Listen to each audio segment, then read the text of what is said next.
Japanese language सीखते समय हमें हमेशा एक थॉट दिमाग में रहता है कि जापानीज लैंग्वेज तो मैं सीख रहा हूँ, इतनी मुश्किल लैंग्वेज है, मैं कैसे सीख पाऊंगा, क्या तेजी से मैं सीख पाऊंगा।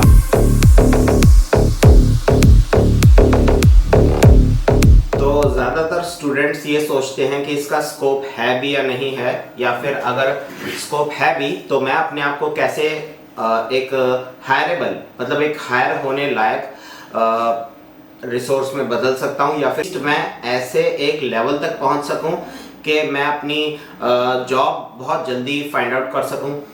तो जापानीज लैंग्वेज सीखते समय हमारे दिमाग में हमेशा ये रहता है, देखिए पहले होता था कि फॉरेन लैंग्वेज सीखना एक रेयर करियर हुआ करता था। ज़्यादातर लोग इंजीनियरिंग, डॉक्टरी और इन सब चीज़ों के पीछे जाते थे, सरकारी नौकरी, आईएएस, आईपीएस वगैरह के लिए, और आज भी जाते हैं। लेकिन बहुत सारे ऐसे स्टूडेंट्स हैं जो कि ये चीज़ समझ गए हैं कि फॉरेन लैंग्वेज सीख के, चाहे आप सभी लैंग्वेज को कंपेयर कर लें, तो जापानीज लैंग्वेज सीख के सबसे अच्छा स्कोप जापानीज लैंग्वेज में ही बन सकता है।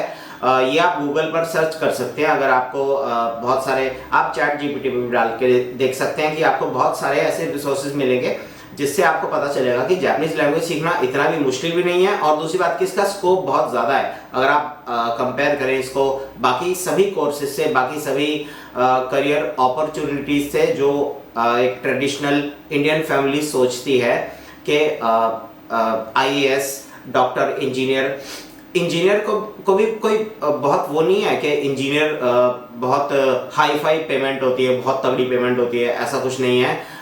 बिलीव करिए, मेरा जब मैंने जापानीज लैंग्वेज सीखी थी और उसके बाद जब मैं हायर हुआ था कंपनी में, बिल्कुल मैं नया था, तो मैं सबसे बातचीत करता था, सब मेरे से बातचीत करते थे।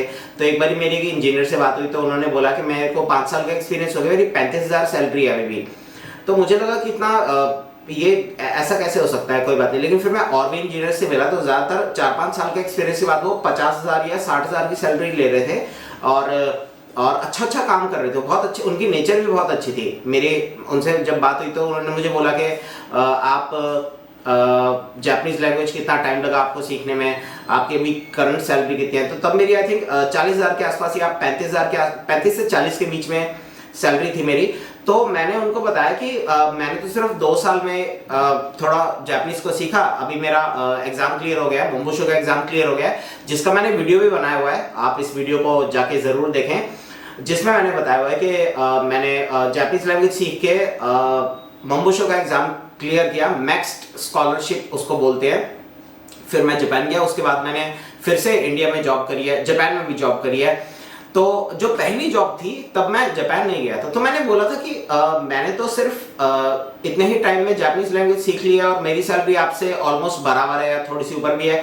तो उन्होंने मुझे बताया कि हमेशा एक फैमिली प्रेशर होता है कि इंजीनियर बनो, डॉक्टर नहीं बन सकते तो इंजीनियर बनो। अब इंजीनियर की बहुत सारी फील्ड्स होती है, तो हमें जो आसान लगा उसमें हम चले गए, और अब हमें लगता है कि अब हम अपने जॉब को ना शिफ्ट नहीं कर सकते, हम किसी और करियर को चूज नहीं कर सकते, क्योंकि ऑलरेडी हमने ना 3-4 साल तो पढ़ाई में लगा दिया और 3-4 साल हमने जॉब में लगा दिए, तो 7-8 साल मेरे लगे हैं। तो आपके साथ ऐसा ना हो, जो भी अभी 12th पास है या ग्रेजुएशन कर रहे हैं, उन स्टूडेंट्स को मैं ये कहना चाहता हूँ कि अपना करियर सोच समझ के ही डिसाइड करें। फॉर एग्जाम्पल, अगर आप जापानीज लैंग्वेज करते हैं तो इसमें आपको बिल्कुल भी ऐसा नहीं है कि आपका एकदम करियर फिक्स ही हो गया है कि मैं यही करूंगा और कुछ मैं कर ही नहीं सकता।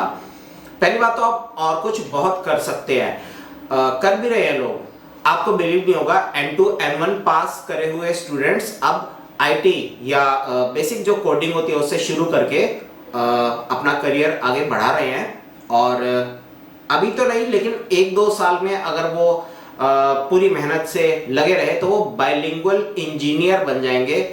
इंजीनियर, हाँ जी, उनके नाम के आगे भी इंजीनियर ही लगा होगा। प्लीज मेरी बात का भरोसा करिए, अगर आपको भरोसा नहीं हो रहा तो आप गूगल वगैरह सर्च कर सकते हैं। मेरे कहने का ये मतलब है, मैं आपको मोटिवेट करना चाहता हूँ कि कभी भी ऐसा मत सोचिए कि आप ना एक लाइन में घुस गए हैं, आपने 3-4 साल बर्बाद कर दिए हैं तो आप और कुछ नहीं कर सकते। पहली बात तो ये नहीं है, ठीक है। दूसरी बात कि आप एक फ्लेक्सिबल करियर से स्टार्ट करिए। फॉर एग्जांपल, अगर आप जापानीज लैंग्वेज सीखते हैं तो हम खुद निहोंगो मैक्स इंस्टीट्यूट में ये बताने की पूरी कोशिश करते हैं कि 2 साल में आप कैसे कर सकते हैं बेस्ट अपना जापानीज में भी और दूसरी किसी और फील्ड में थोड़ा बहुत स्टार्ट। ठीक है, 2 साल काफी हैं मेरे हिसाब से इस काम के लिए। ठीक है, उसके बाद आप और सर्च करिए। आजकल तो बहुत यूट्यूब चैनल्स हैं, बहुत सारे मतलब इंस्टाग्राम फेसबुक वगैरह में बहुत सारी एडवर्टीजमेंट वगैरह लोग करते रहते हैं कि करियर किस तरह से बनाया जाए।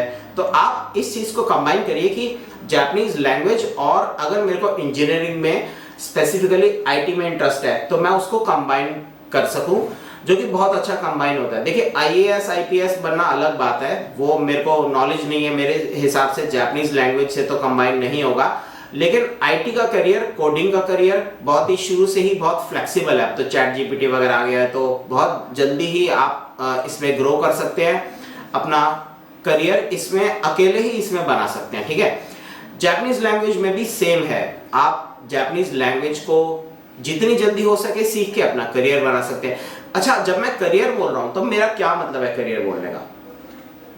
देखिए जब मेरे दिमाग में मैं बोलता हूं कि करियर तो इसका मेरे दिमाग में रहता है कि एक बच्चे ने ना एक अच्छी सैलरी से अपनी जॉब की स्टार्ट करी है, 40-50 हज़ार की सैलरी। ठीक है, उसके बाद अगर 1 साल 2 साल की मेहनत के बाद वो 1 लाख या 1.25 लाख या 1.5 लाख पर मंथ की सैलरी पर पहुंच गया है तो वो मेरे हिसाब से करियर है। ठीक है, तो जो मैंने आपको अभी बताया उसको फॉलो करिए, ये डेफिनेटली आप कर सकते हैं, आप 100% कर सकते हैं, कुछ भी मुश्किल काम नहीं है। जो भी आपको लोग बोले कि ये बहुत मुश्किल है, ये कोई नहीं कर सकता, तुम नहीं कर सकते, उनकी बातों को प्लीज बिलीव मत करिए, आप अपना दिमाग चलाइए। अब तो ये टाइम बदल चुका है, अब तो सारी इंफॉर्मेशन सोशल मीडिया से आपको लेनी चाहिए। आसपास के लोग जो बोल रहे हैं वो लोग आपको 5-10 साल पुरानी ही बात बोल रहे होंगे। ठीक है, लेकिन अगर आप सोशल मीडिया को, मैं ये नहीं कहता कि आप सोशल मीडिया की ही सारी बातें मानो, क्योंकि उसमें भी लोग अपना मतलब फेक एडवर्टीजमेंट भी करते रहते हैं।